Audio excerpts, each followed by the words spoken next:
მთლიანი ჯგუფი ზუგდიდიდან გასულ კვირას გაემგზავრა. ბირთვისამდე მანქანით სავალი მარშრუტი 400 კილომეტრს შეადგენდა.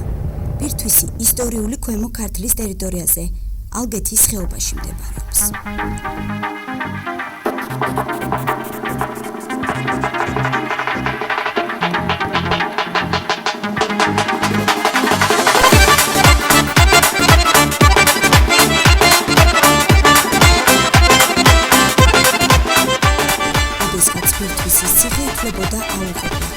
მაგრამ 1403 წელს თემურ ლანგმა მერვე ლაშქრობის დროს როგორც იქნა მოახერხა მისი აღება, თუმცა ამას დიდი დრო, ენერგია და ძალა მოადომა. ციხის მიუდგომლობის გამო ქართველებს დიდძალი სურსათსაუნო ვადო და წყალი მიემარაგებინათ. ამისთანავე თვითონ ციხეც კარგად იყო გამოყოფილი.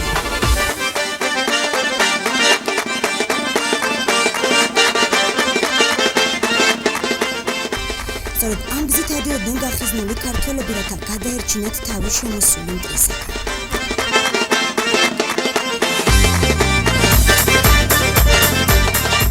ადამიანს აქ მოხერხებულად გამოუყენებია ბუნების საოცრება. მეტად ძნელად მისადგო მაღალ მთებშუა იქმნება ბუნების სიმაგრე.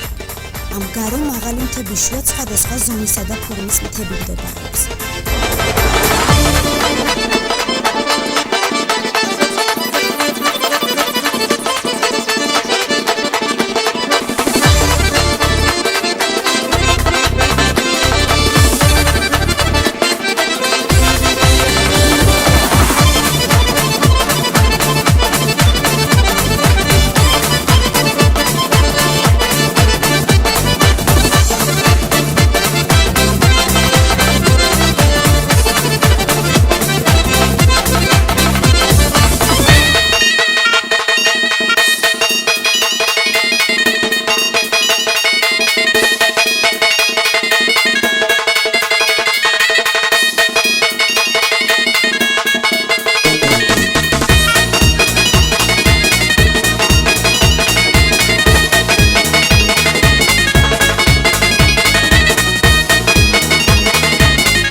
შეუერთებიათ მთების ეს ხაზი და ამრიგად თითქმის 1 კვადრატული კილომეტრი შემოუხარგლავთ. ყველაზე მაღალ ადგილას დგას კოშკი, შეუბოვარი, საიდანაც შეიძლება სიმაგრის მისადგომების დაზღვევა. სხვადასხვა ადგილას თავდაცვით ნაგებობებთან ერთად დგას საცხოვრებელი და სამეურნეო ხასიათის შენობები. აქვეა წყალსაცავიც.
ლაშქრობა იყო ძალიან მომეწონა, ძალიან მოამაზესი ადგილებია.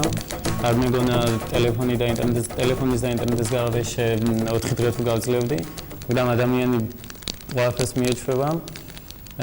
უკვე სურვილის გამიჩნდა რომ ჩემი მეგობრები ჩამოვიყვანო და ჩემი მეგობრებთან ერთად აქ დავისვენო და იმედი მაქვს სხვა კუთხეებსაც მოვინახულებ.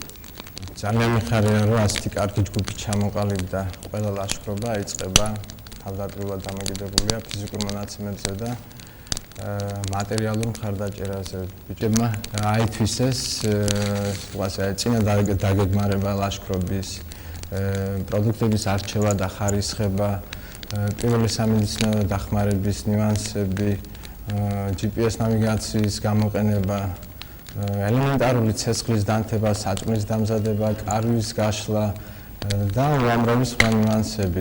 ჩვენ კომუნიკაციების გარეშე ვიყავით 4 დღის განმავლობაში. ვთვლი რომ ბიჭებს კაი მარცვალი ჩაუნერგე სამომავლოდ რაც გამოადგებათ. ჩვენი მიზანი არ იყო მარტო ლაშქრობა და რაღაც მწვერვალის დამყრობა, არამედ ისტორიული ადგილების დათვალიერება, იმიტომ რომ აქ ყველაფერი, ყველა ადგილი საქართველოს ისტორიასთან არის დაკავშირებული. 1403 წელს თბილისში უკანასკნელად მოადგა საქართველოს. გიორგი მეფემ მოლაპარაკების გზით სადა ახალი შემოსევის თავიდან აცილება, მაგრამ უშედეგო. მონღოლებმა საქართველოს დარბევა ქვემო ქართლიდან დაიწყო. მათ დიდი ბრძოლების შემდეგ აიღეს პარტიის მომენტი. პარტიის აღების შემდეგ ის დასავლეთ საქართველოსკენ დაიძრა, სადაც გიორგი მეფე აკმაყოფილდა. აქამდე მონღოლები დასავლეთ საქართველოში გადასახლდნენ. ისევე სასტიკად და დაუნდობლად იქცეოდა როგორც საქართველოს ხალხებში. სპარსელი ისტორიკოსის ცნობით დასავლეთ საქართველოში შვიდასი დაბა და მონასტერი იქნა დაგროვებული. სამთის მოსვლამ თემურლენგი აიძულა უკან დაბრძოლება. მასავე შესთავაზა საქართველოს მეფეს. თემურლენგმა ხელი აიღო საქართველოს გამოყენებაზე. ამჟამად საქართველო ქრისტიანი ქვეყნად რჩებოდა თავისი მეთით.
სარქმენება, რომ ლანგი ყოველივე ბრძოლის წინ თავის მეომრებს უბრძანებდა განკუთვნილ ადგილას დაეტოვებინა ქვა. იმ ადგილას აღემართებოდა ქვის დიდი გორა.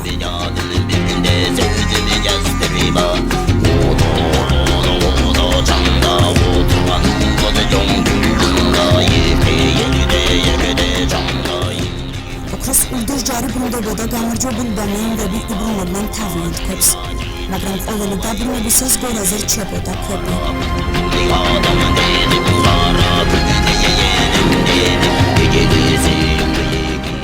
ბევრი ურდოს ქვა დარჩა საქართველოში და ბევრი ჯვარი და გუმბათი აღიმართა.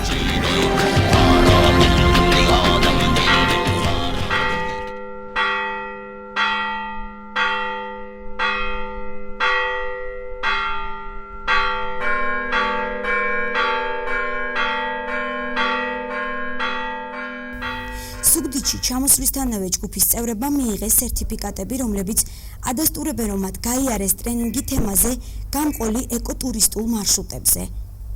4 კაციან ჯგუფს სერტიფიკატი გადაცეს სამეგრელოს ტურიზმის განვითარების ცენტრის გამგეობის თავმჯდომარემ თამარ ჭეჟიამ და ტელერადიო კომპანია ოდიშის გენერალურმა დირექტორმა დავით გრიგოლიამ.